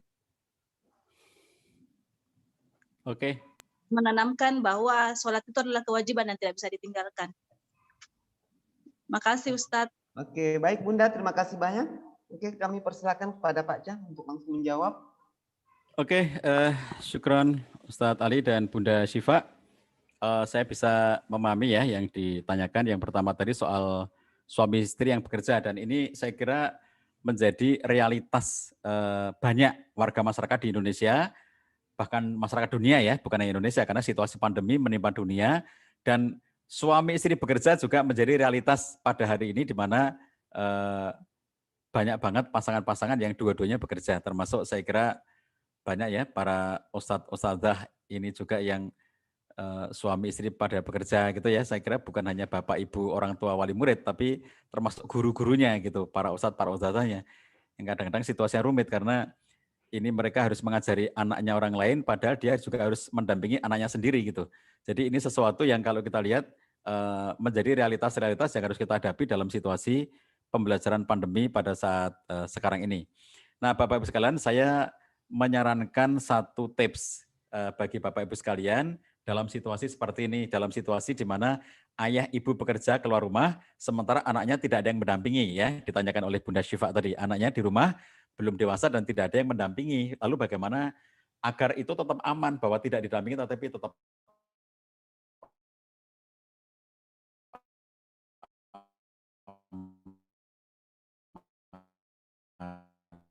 nomor satu, memahami atau membuat kesepakatan tentang penggunaan perangkat, penggunaan gadget. Contoh begini, nah ini gadget ini Bapak Ibu pinjamkan untuk kamu supaya kamu bisa belajar online. Nah, setiap Bapak Ibu berangkat kerja, kamu nanti ketika ada jadwal pelajaran, nanti Bapak Ibu pagi hari itu sudah tahu jam berapa belajarnya anak, bagaimana modelnya, apakah harus membuka grup WhatsApp misalnya ya, lalu mengerjakan lewat Google Form misalnya, sebagian yang lainnya itu karena model sekolah berbeda-beda, ada yang saya tahu di beberapa sekolah itu mengakses pelajaran yang diberikan linknya oleh Bapak Ibu guru itu, yang ternyata pengajarannya melalui YouTube, jadi anak ini ngeklik link di YouTube yang disebarkan di grup-grup WhatsApp, lalu kemudian dia nanti akan mendapatkan pelajaran ya dari Bapak Ibu guru itu melalui YouTube. Beda-beda ya orang sekolah-sekolah kita itu, tetapi intinya adalah sebelum berangkat bekerja, Bapak Ibu ini sudah ngecek anaknya hari ini kamu belajar jam berapa saja. Oke, diomongi. Jam sekian kamu caranya belajar begini, jam sekian cara belajarnya begini. Setelah itu, nanti ketika Bapak Ibu pulang, Bapak Ibu akan melihat handphonemu, kamu tadi ngapain saja. Bapak Ibu akan ngecek, setiap saat akan ngecek handphonemu, dan kamu nanti harus bercerita kepada ayah ibu, kamu tadi itu melakukan apa saja. Ini sesuatu yang kita sudah mendeklar kepada anak kita, bahwa ayah ibu akan ngecek apa yang kamu lihat di handphone kamu itu. Ayah ibu akan ngecek. Jadi dideklar. Jadi jangan membuat suasana yang anak tidak tahu. Contohnya misalnya diam-diam setelah Bapak Ibu pulang, dicek handphone anaknya. Terus diam-diam kemudian dipantau, oh ternyata jam sekian tadi main game, harusnya kan dia itu belajar, ternyata jam sekian main game. Lalu kemudian anaknya diinterogasi, kamu tadi jam sekian ngapain? Aku belajar, bohong kamu. Lihat nih, Bapak Ibu menemukan di handphone kamu bahwa jam sekian kamu main game. Kalau seperti itu caranya, membuat anak tidak nyaman. Anak akan merasa dirinya dipantau dalam bentuk sangat ketat oleh orang tuanya, yang merasa dirinya tidak nyaman. Jadi ketika orang tuanya hendak memantau, melihat apa yang diakses, itu sudah diketahui anaknya, ya, sudah mendapatkan penjelasan anaknya itu bahwa mekanisme kerjanya begini nak. Jadi ini handphone dipinjamkan kepada kamu, nanti kamu belajar sesuai dengan jadwal, lalu begitu Bapak Ibu pulang, Bapak Ibu akan ngecek apa yang sudah kamu lakukan di handphone ini, gitu. Nah jadi itu anak akan ngerti bahwa apa yang dilakukan itu nanti bisa dicek oleh orang tuanya. Ya, jadi anak tahu gitu. Jadi intinya jangan membuat anak tidak tahu bahwa ternyata Bapak Ibu itu memata-matai istilahnya gitu ya. Bapak Ibu memata-matai aku itu menimbulkan dirinya merasa tidak nyaman dan merasa tidak dipercaya. Tapi kalau kita libatkan, dia sudah tahu dari awalnya bahwa ayah ibu nanti akan ngecek apa yang kamu lakukan di handphone kamu, maka dia sudah ngerti bahwa itu bukan sesuatu yang dilakukan secara diam-diam atau sembunyi-sembunyi atau mengintip-ngintip, bukan, tapi atas kesepakatan. Itu nomor satu ya, keterbukaan antara orang tua dengan anak, membuat komitmen, membuat kesepakatan supaya kemudian anaknya tahu bahwa apa yang dilakukan melalui handphonenya itu akan dikontrol oleh kedua orang tuanya ketika sudah pulang ke rumah. Itu nomor satu. Nomor duanya, menciptakan kedekatan dengan anak.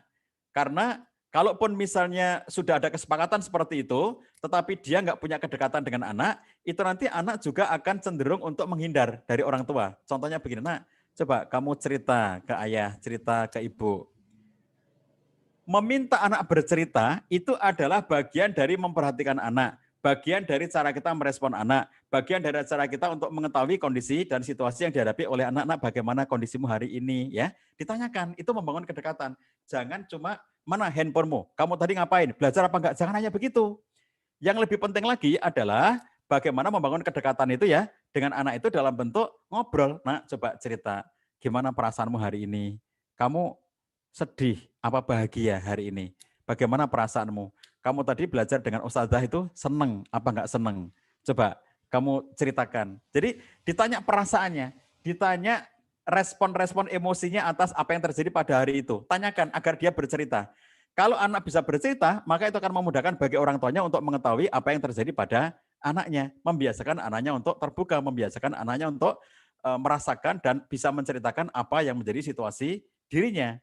Nah, ini akan membangun kedekatan. Anak merasa dirinya tidak cuma diinterogasi. Mana PR-mu? Mana sudah dikerjakan belum? Tadi kamu belajar apa enggak? Dicek. Kalau cuma begitu, itu tidak menimbulkan kedekatan. Tapi kalau kita bertanya, nak, hari ini tadi bagaimana pembelajarannya? Asik enggak? Ustadz yang ngajar tadi menyenangkan enggak? Bagaimana responmu? Kamu bahagia enggak? Kamu sedih enggak? Itu ditanyakan, sedih, bahagia gitu ya. Anak-anak itu kalau tidak dibiasakan mengekspresikan, dia tidak tahu. Bahagia ya diam saja, sedih ya diam saja. Jadi Bapak Ibu kalau ngelihat ada orang dewasa ya, misalnya ini ada ibu-ibu yang suaminya itu ya, diam aja nggak pernah ngomong ya. Kalau bahagia ya diam, kalau sedih ya diam gitu suaminya itu ya. Nggak bisa mengekspresikan perasaan, itu bisa jadi didikan dari kecilnya. Nggak pernah ditanya oleh orang tuanya. Kamu sedih ya? Kamu seneng nggak? Kamu bahagia nggak? Nggak pernah mengekspresikan, oh, Masya Allah aku bahagia. Jadi coba tanyakan ke anak, hari ini bagaimana kondisimu nak? Bahagia nggak kamu? Alhamdulillah aku bahagia banget. Dia bisa menceritakan bahagianya. Kenapa anak bahagia? Karena begini-begini, Pak Guru tadi begini-begini, Bu Guru, Ustazah tadi begini-begini. Teman-temanku begini, aku bahagia banget hari ini. Ketika sedih, aku sedih banget hari ini. Sesuatu yang kita ajari mengekspresikan. Jadi ini adalah istilahnya itu soft skill ya, Bapak-Bapak sekalian kalau dalam kehidupan itu namanya soft skill. Jadi skill yang lembut, keterampilan yang lembut. Misalnya mengekspresikan perasaan, aku sedih, aku senang, aku berduka hari ini, aku jengkel banget. Bapak Ibu setelah marah, jengkel, sedih, ya, senang. Ya, Bapak Ibu ngerti bedanya itu setelah dewasa. Coba ajarkan nama-nama perasaan itu kepada anak-anak sejak mereka masih kecil. Kamu jengkel ya, dia akan belajar jengkel itu apa ya. Kamu marah ya, dia akan belajar marah itu apa ya. Jadi dia akan bisa membedakan jengkel yang kayak apa, marah yang kayak apa. Oh, kalau seperti itu yang kamu ceritakan itu namanya jengkel, nah itu kamu itu lagi jengkel, misalnya gitu ya. Atau dalam bahasa lokal, Bugis Makassar, saya nggak tahu jengkel itu apa ya. Jadi Bapak Ibu sekalian, ini sesuatu yang kita ajarkan pada anak kita. Coba anak kamu bercerita. Coba kamu cerita. Apa perasaanmu hari ini? Apa suasanamu hari ini? Nah itu namanya membangun kedekatan dengan anak gitu ya Bunda. Jadi Bunda Syifa ini salah satu di antara rekomendasi yang saya sampaikan. Lalu termasuk ketika anak diminta melakukan sesuatu, ternyata tidak segera merespon. Begini Bapak Ibu, jangan semata-mata bangga atau senang hanya apabila ngelihat anaknya itu setiap kali disuruh langsung merespon dengan seperti maunya orang tua. Misalnya gini, belajar nak, ya siap gitu ya. Kamu bantu ini nak, ya siap. Jadi kalau anak kayak begitu, itu malah harus dicurigai. Loh kok anak kok kayak begitu, berarti nggak ada kreatifnya sama sekali. Jadi dia nggak punya ide, dia nggak punya keinginan gitu ya. Semuanya didikte orang tuanya. Nak makan sekarang, makan, siap makan. Mandi sekarang, ya siap mandi. Loh, kalau anak seperti ini, itu namanya bukan anak kreatif ya. Tapi begitu dia punya, mau nanti aja, Ibu nanti aja, aku masih pengen bermain. Nanti aja belajarnya, aku nanti masih bisa belajar. Itu namanya punya ide, itu namanya punya pendirian, itu namanya punya pendapat. Jadi kalau semuanya serba manut, oh bahaya loh ya. Itu berarti anak kita itu semuanya tergantung dengan orang tuanya. Nanti kalau nggak diinstruksi nggak bisa ngapa-ngapain gitu. Jadi satu sisi lihatlah ya bahwa anak yang dia tidak segera melakukan itu artinya dia juga punya pendapat, dia punya pendirian, dia punya keinginan yang itu menunjukkan di antara potensi-potensi kecerdasannya. Jadi jangan dilihat hanya semata-mata aspek, jengkel aku kalau disuruh nggak pernah mau. Ini kan karena masih kecil, karena masih umur berapa gitu ya. Nah jadi kalau kita lihat dalam konteks ini, itu menandakan bahwa ada potensi-potensi. Nanti begitu anak ini remaja, Bunda, kalau anak kita remaja ya, itu nanti akan ketemu dengan peristiwa yang namanya menggerutu. Nah, jadi Gary Chapman, seorang ahli pendidikan anak, dia mengatakan bahwa kalau anak Anda itu sudah remaja, maka Anda akan menemukan bahwa mendidik anak remaja tidak serupa dengan jenis pekerjaan apapun yang ada di muka bumi ini, kata dia. Jadi mendidik anak remaja itu sama sekali berbeda dengan jenis pekerjaan apapun yang ada di muka bumi ini. Sekarang anak-anak kecil diperintah itu nanti aja, nggak segera merespon gitu ya. Nanti ketika remaja, nggak mau gitu. Jadi sudah merespon dengan enggak ya enggak gitu bagi dia gitu. Begitu remaja, dia menggerutu. Sebetulnya dia bukan tidak mau. Cuma dia ingin menunjukkan bahwa aku punya pendapat loh. Bukan nggak mau sebetulnya. Itu yang namanya menggerutu. Maka ketika anak remaja berperilaku seperti itu, jangan dikatakan memberontak. Jangan dikatakan melawan. Jangan dikatakan membantah. Tapi mereka menggerutu. Maka Gary Chapman mengatakan fase yang paling tepat untuk dikatakan pada fase remaja adalah fase menggerutu. Apapun yang kita lakukan disikapi dengan menggerutu. Waktu TK, SD, nah ayo ke masjid, langsung berangkat gitu ya. Waktu TK itu ya, bapaknya itu baru ngidupin motor gitu, ikut, dia nggak nanya kemana gitu. Ibunya ngidupin motor, ikut, dia nggak nanya kemana gitu. Begitu nanti sudah SMP, diajak jalan, kemana? Mau kemana? Ayah mau kemana? Ibu mau kemana? Lah itu remaja ya. Ayo nak kita jalan-jalan, ngapain jalan-jalan? Nah, itu namanya remaja, itulah yang bentuknya menggerutu. Setiap fase perkembangan anak kita spesifik. Jadi tepatlah dalam menghadapinya. Begitu kita mengatakan, kamu selalu melawan, lah itu nanti beda sikap kita. Tapi kalau kita mengatakan dia menggerutu karena dia remaja, selesai ya. Jadi kita tidak memperbesar persoalan itu seakan-akan ini anak durhaka, tidak mau ikut orang tuanya. Loh tidak begitu ya Bapak Ibu sekalian. Jangan cepat-cepat mengatakan anaknya durhaka gitu hanya gara-gara diajak jalan nggak mau gitu loh. Jadi apa yang dilakukan oleh anak remaja itu adalah gerutuan. Jadi sangat beda sikapnya. Di ruang konseling saya menemukan seorang ibu ya datang ke ruang konseling itu membawa anak pertamanya cewek, anaknya itu SMA. Lalu ibunya itu ngomong begini, jadi di depan anaknya, di depan konselornya ya, dia bilang gini, tolong damaikan kami berdua ini katanya. Kami berdua ini, jadi ibu dengan anaknya itu ya, ibu dengan anak ceweknya itu, kami berdua itu berantem terus kata ibunya. Jadi setiap kali ngomong, dia jawab. Saya ngomong, dia jawab gitu. Jadi apapun diomongkan ibunya, anak yang jawab. Ibunya sampai jengkel, karena apapun diomongkan itu lalu dijawab oleh anaknya. Setiap omongan ibunya selalu dibantah oleh anaknya, kata ibunya itu. Tolong damaikan kami ini. Saya bilang sama dia, Bu, itu tuh bukan bantah ya. Ibu jangan bilang itu bantah. Yang membuat ibu stres itu karena ibu mengatakan dia bantah, itu yang bikin ibu stres. Karena merasa nasihat ibu, omongan ibu nggak didengarkan oleh anaknya. Tapi kalau ibu memahami itu adalah gerutuan remaja, ya sudah, itulah gerutuan remaja. Ibu butuh cara untuk merangkulnya, ibu butuh cara untuk memahaminya, ibu butuh cara untuk mendekatinya, supaya kemudian anak remaja itu lebih bisa akomodatif gitu. Nah, jadi jangan meletakkan melakukan menuduh ya bahwa kamu membangkang, kamu memberontak. Nah itu berat banget tema-tema seperti itu ya. Katakan saja dia itu menggerutu gitu ya. Karena itulah fasenya, fase remaja. Nah yang dihadapi Bunda Syifa mungkin itu masih anak SD, tapi kelak ketika SMP itu akan ekspresif anak SMP, anak SMA. Dia akan menunjukkan sikap-sikap yang kalau nggak suka akan ditunjukkan gitu ya. Nah ini sesuatu yang kalau kita lihat letakkan dia pada umurnya supaya kemudian kita mensikapinya dengan lebih tepat. Demikian Bapak Ibu sekalian, mangga Ustadz Ali kalau masih ada yang lainnya dipersilakan.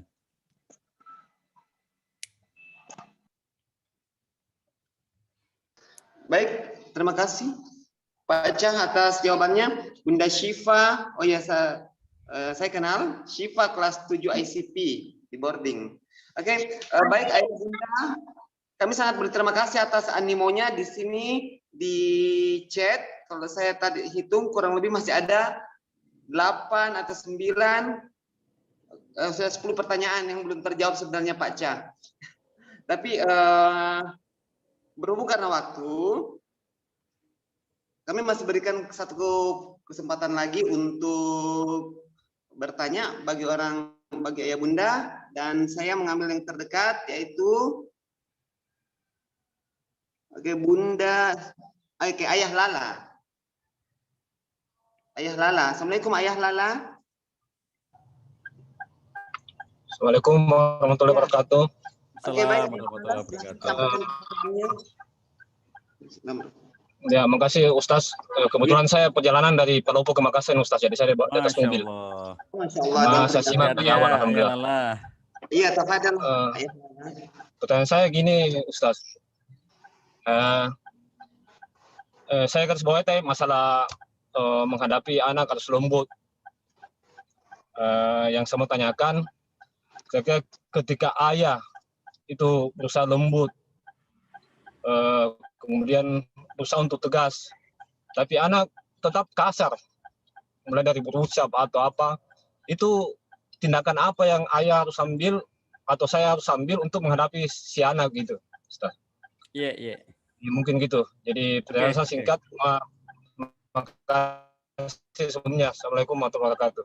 Waalaikumsalam warahmatullahi Waalaikumsalam warahmatullahi wabarakatuh. Ya, tafadhal Ustaz Pak Cah. Afwan Pak Cah, mungkin bisa sedikit dipersingkat jawabannya mengingat sekarang sudah sudah menjelang duhur ya, tapi semoga kita masih bisa membahas pertanyaan ini. Ya, tafadhal. Ya, syukuran Ustaz Ali. Ayah Ilalah selalu hati-hati karena lagi perjalanan ya, lagi bawa mobil, harus hati-hati. Ayah bunda sekalian yang dirahmati Allah SWT, kesabaran orang tua itu luar biasa ya. Jadi ada ungkapan dari seorang ulama yang menyatakan bahwa 80% isinya rumah tangga itu adalah sabar ya. Jadi rumah tangga kita itu 80% itu isinya adalah sabar. Kalau kita mampu bersabar ya, banyak sabarnya di rumah tangga kita, insya Allah baik-baik saja. Ayat yang tadi di depan saya bacakan itu, ketika Allah SWT menyatakan tentang kondisi orang-orang beriman kelak di surga itu ya, Jannatu adani yadkhulunaha wa man sholaha min abaihim wa azwajihim wa dzurriyyatihim wal malaikatu yadkhuluna alaihim min kulli bab salamun alaikum bima sabartum fa ni'ma uqbadar. Yang disampaikan oleh malaikat itu apa? Selamat untuk kalian semuanya. Setelah orang-orang beriman dan anggota keluarganya masuk ke surga semuanya, lalu malaikat yadkhuluna alaihim min kulli bab, malaikat masuk ke berbagai pintunya untuk ngelihat orang-orang beriman itu yang sudah berada dalam surga itu. Lalu kemudian malaikat itu ngomong begini, Salamun alaikum bima sabaratum, selamat kepada kalian semuanya. Kalian masuk ke dalam surga ini karena kesabaran kalian. Nah, kalimat ini ya. Kalian masuk ke dalam surga itu karena apa? Karena kesabaran kalian. Anak kalian dulu kayak begitu, tapi kamu sabar. Istri kamu dulu begitu, tapi kamu sabar. Suami dulu kamu begitu, tapi kamu sabar. Dampak dari kesabaran kamu inilah sekarang kalian semuanya berada di dalam surganya Allah SWT. Jadi kalau anak kita, ya Bapak Ibu sekalian, itu berada dalam situasi kita ini, saya bilang kita bahasa Indonesia ya, bukan kita bahasa Makassar ya. Kalau anak kita itu berada dalam situasi dia kasar kepada orang tuanya, sementara orang tuanya sudah lembut, tetaplah orang tua tetap lembut ya. Jangan gara-gara karena anakku kasar, aku akan kasar. Karena anakku bentak-bentak, aku bentak-bentak. Kalau seperti itu nanti nggak selesai. Orang tualah yang harus memberikan contoh keteladanan, sudah berlaku lembut. Tentu tidak bisa sekali, karena begini Bapak Ibu sekalian, kalau pernah orang tuanya kasar, ya, lalu kemudian ternyata itu membentuk perilaku anaknya ikut kasar, lalu sekarang orang tuanya lembut, lah dulu kasarnya berapa lama, dan sekarang orang tuanya lembut berapa lama gitu ya. Jadi jangan mengatakan, aku sudah lembut kepadamu, lah baru sekarang, lah kemarin kamu kasar, misalnya ya. Jadi kalau kita lihat, ini adalah bentuk-bentuk yang harus kita hadapi tetap dengan kesabaran, tetap dengan kelembutan. Tidaklah kelembutan ada pada sesuatu, kata Nabi SAW, kecuali bahwa dia akan menghiasinya. Dan tidaklah kelembutan dicabut dari segala sesuatu, kecuali akan merusaknya. Jadi kalau ingin jadi orang tua yang baik, tetaplah berlaku lembut, meskipun anaknya sedang tidak lembut. Dengan kelembutan orang tuanya, dan ingat ya, dakwat, salasu da'wat, mustajabun, lahu. 3 doa yang sangat mustajab, la syakka fihin, tidak diragukan lagi, sangat mustajab. Apa itu? Nomor satunya dan paling utama adalah dakwatul walid, doanya orang tua ya Bapak Ibu sekalian, doanya orang tua, ya Allah lembutkan ya muqallibal qulub, wahai zat yang membolak-balikkan hati. Lembutkan hati anakku, lembutkan hati keluargaku, lembutkan hati kami semuanya agar bisa menerima kebenaran dari Allah SWT, agar bisa mengikuti sunnah Nabi SAW. Itu diantara cara pendekatannya spiritual ya. Bapak-bapak, ibu-ibu sekalian, ini pendekatan-pendekatan spiritual agar kita mendoakan anak kita. Jangan pernah berhenti berharap kebaikan pada anak kita, ya. Bangunlah harapan-harapan kebaikan pada anak kita meskipun sekarang ini dia belum baik menurut ukuran orang tuanya. Kita pengen anak kita banyak hafal Quran, sekarang masih malas untuk menghafal Quran. Bangunlah terus-menerus bahwa anakku akan hafal Quran, anakku akan menjadi anak yang soleh, anakku akan menjadi anak yang baik. Meskipun sekarang belum hafal Quran, sekarang belum baik, bangunlah harapan itu dan jangan pernah putus harapan kebaikan pada anak-anak. Suatu ketika nanti dengan harapan-harapan ini pasti Allah kabulkan, ya. Sekarang belum, tapi suatu ketika nanti pasti Allah kabulkan. Jangan putus harapan baik ini kepada anak-anak. Begitu ya, Bapak Ibu.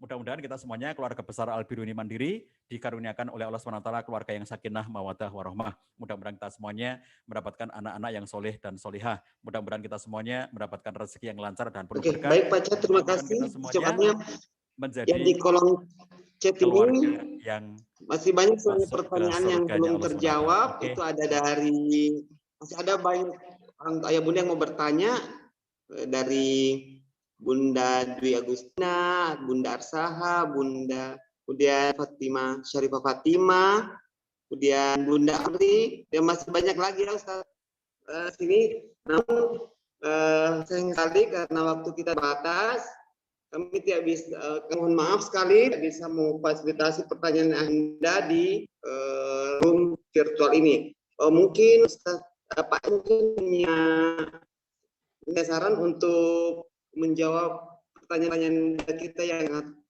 penasaran yang sangat bersemangat ini. Mungkin iya Ustadz Ali, pertanyaan-pertanyaan yang belum terjawab bisa dikirimkan aja melalui admin ya. Pertanyaan yang belum terjawab kirimkan aja melalui admin. Nanti akan saya jawab. Jadi dikirimkan lewat admin. Iya. Oh, oke, baik. Iya. Oke, baik Ayah Bunda yang sangat bersemangat sekali belajar ilmu parenting hari ini dari Pak Cah. Apabila Ayah Bunda masih punya pertanyaan yang sekiranya belum bisa terjawab di ruang virtual ini, kami persilahkan Ayah Bunda untuk mengirimkan pertanyaannya ke kami, ke panitia parenting hari ini. Insya Allah kami akan meneruskannya ke Pak Cah langsung ya. Seperti itu Ayah Bunda. Oke, baik Ayah Bunda. Sekarang sudah pukul 12 lewat. Iya, sudah pukul 12 lewat 4 dan insya Allah dalam beberapa menit ke depan kita akan mengakhiri webinar kita hari ini. Tapi sekali lagi Ayah Bunda, kami sangat berterima kasih atas animo dan antusiasme mengikuti acara hari ini. Baik, untuk penutup acara kita hari ini, oke, kami ingin menyampaikan ucapan terima kasih dari panitia untuk Pak Cah. Nah, tolong panitia silahkan di share screen. Masya Allah, syukron ya, semuanya. Terima kasih Ustadz Ali dan terima kasih teman-teman Al-Biruni semuanya, sukses selalu. Sama-sama Pak Cah ya. Ini semacam apresiasi kami Pak Cah atas kesediaannya untuk berbagi kepada kami dan Ayah Bunda siswa kami hari ini. Semoga apa yang Pak Cah sampaikan hari ini menjadi inspirasi kami bisa mengamalkannya dan insya Allah semoga lebih baik lagi. Amin. Terima kasih sekali lagi. Amin. Oke, baik. Mungkin sebelum kita berakhir sesi hari ini akan ada pembacaan doa. Oh ya, baik. Oke, saya mohon maaf ya, saya kembalikan kepada MC. Tafadhal MC. Syukron Ustadz Ali atas kesempatannya. Baik Ayah Bunda, saya ambil alih kembali agenda kita hari ini. Masya Allah, itulah tadi penyampaian materi dari Ustadz Cahyadi Takaryawan tentang bagaimana mendidik anak di era digital seperti sekarang ini. Jadi satu yang perlu kita tekankan, kita tidak bisa mengendalikan teknologi, tapi yang bisa kita kendalikan adalah penggunaannya. Jadi mari bersama-sama Ayah Bunda, jangan putus harapan kita dengan anak-anak bahwa mereka bisa jauh lebih baik lagi ke depannya. Mari sama-sama kita berjuang untuk mendidik anak-anak kita menjadi generasi robbani ya. Amin ya robbal alamin. Baik Ayah Bunda, sekali lagi kami sampaikan, ingatkan kembali untuk mohon kesediaan Ayah Bunda mengisi link absensi yang kami sampaikan di room Zoom chat tadi ya Ayah Bunda. Baik, Ayah Bunda, agenda selanjutnya adalah pembacaan doa yang akan disampaikan oleh Ustadz Syupratman SPD. Kepada Ustadz Syu dengan hormat disilahkan.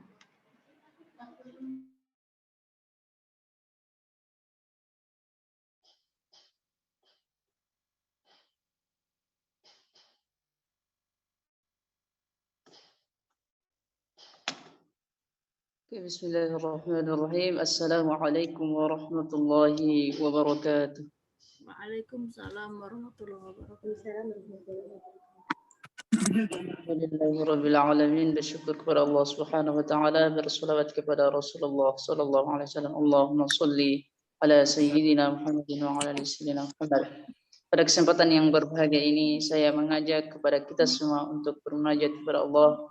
Semoga apa yang menjadi tujuan kita dalam mendidik anak semoga diberkahi oleh Allah Subhanahu wa taala dan dimudahkan oleh Allah Subhanahu wa taala.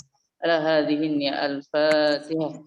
Wabillahi minasyaitonir Bismillahirrahmanirrahim. Alhamdulillahi rabbil alamin. Arrahmanir rahim maliki yaumiddin. Iyyaka na'budu wa iyyaka nasta'in. Ihdinas siratal mustaqim. صراط الذين أنعمت عليهم غير المغضوب عليهم ولا الضالين آمين.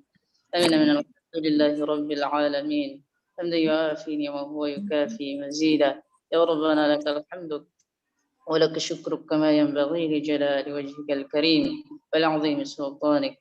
اللهم صل على سيدنا محمد وعلى آل سيدنا محمد. Ya Allah, Tuhan yang Maha Penyayang, hanya rahmat dan kasih sayang-Mu sehingga segala aktivitas kami dalam acara ini berjalan dengan lancar, walaupun menguras waktu, tenaga dan pikiran kami, ya Allah. Dan hari ini, ya Allah, kami berkumpul lewat virtual ini, memanjatkan puji syukur kepada-Mu. Ya Allah, berkahilah segala aktivitas kami selama dalam mengikuti rangkaian acara kami, dan jadikanlah sebagai amal ibadah di sisi-Mu, ya Allah. Untuk itu ya Allah, tetapkanlah rahmat dan kasih sayang-Mu kepada kami dan jadikanlah pertemuan ini sebagai pertemuan yang Engkau ridhoi ya Allah. Allahumma la sahla illa ma ja'altahu sahla. Ya Allah, mudahkanlah segala urusan kami karena tidak ada yang mudah kecuali Engkau jadikan mudah ya Allah. A'udzu bika minal ilmi la yanfa' wa min qalbin la yakhsha' wa min nafsin la tashba' wa min du'a ila yusma'. Ya Allah, kami berlindung kepada dari ilmu yang tidak bermanfaat, dari hati yang tidak khusyuk, dari jiwa yang tidak merasa puas, dan dari doa yang tidak didengar. Allahumma anfa'na bima 'allamtana wa 'allamna ma yanfa'na wa zidna ilma walhamdulillahi ala kulli hal. Ya Allah, tunjukkanlah kepada kami kebenaran sehingga kami dapat mengikutinya, dan tunjukilah kepada kami kejelekan sehingga kami dapat menjauhinya. Allahumma inna a'udzu bika minal hammi wal hazan wa a'udzu bika minal ajzi wal kasal wa a'udzu bika min qalabatid daini wa qahrir rijal. Ya Allah, kami berlindung kepadamu dari keraguan-raguan hati dan duka cita, dan kami berlindung kepadamu dari sifat lemah dan malas. Rabbana afrigh alaina sabran wa thabbit aqdamana. Rabbana atina fid dunya hasanah wa fil akhirati hasanatan wa qina adzabannar. Ya Allah, curahkanlah kesabaran atas kami dan teguhkanlah pendirian kami terhadap cobaan dan kebenaran. Ya Allah, berkahilah semua ilmu yang kami dapat dalam kegiatan ini sehingga kami dapat mengamalkan setelah acara ini, sehingga kami bisa menjadi suri tauladan di keluarga kami, masyarakat, bangsa dan negara. Subhana rabbika rabbil izzati amma yasifun, wassalamun alal mursalin, walhamdulillahi rabbil alamin. Assalamualaikum warahmatullahi wabarakatuh. Warahmatullahi wabarakatuh. Syukran Ustadz Syuha atas penyampaian doanya. Ayah Bunda, dengan berakhirnya pembacaan doa tadi, maka berakhirlah seluruh rangkaian agenda kita seminar parenting virtual pada hari ini. Kami ucapkan terima kasih atas partisipasi Ayah Bunda. Kami ingatkan kembali Ayah Bunda yang ingin memperbaiki bacaan Al-Qur'annya ataupun menambah hafalannya, Ayah Bunda boleh meliskan namanya ke Walas Ananda masing-masing. Terima kasih Ayah Bunda. Baik, seperti biasa Ayah Bunda, salah satu cara untuk mengabadikan suatu momen adalah dengan dokumentasi. Rasanya tidak lengkap, ada kegiatan tapi tidak ada dokumentasinya. Jadi kami mohon kesediaan Ayah Bunda untuk mengaktifkan kamera Ayah Bunda karena kita akan melakukan sesi dokumentasi bersama. Mohon kesediaannya Ayah Bunda. Masya Allah cukup banyak slide-nya, jadi saya hitung sampai 9 ya Ayah Bunda, bisa ditahan posisinya Ayah Bunda ya, berikan senyum terbaik. Baik, saya mulai. 1,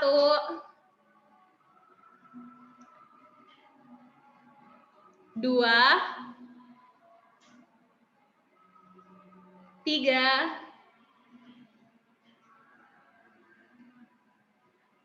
4,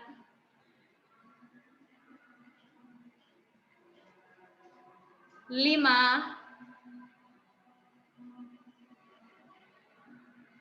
6,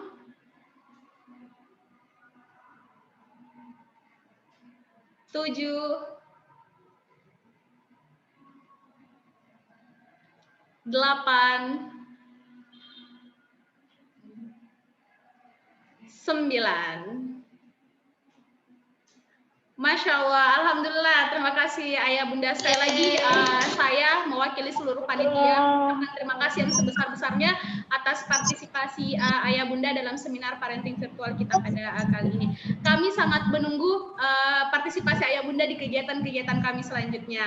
Akhir kata, saya Ustazah Rani bersama seluruh panitia pamit undur diri. Billahi fisabil haq, fasabiqul khairat. Wassalamualaikum warahmatullahi wabarakatuh.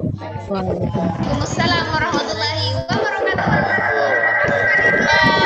Ayah Bunda.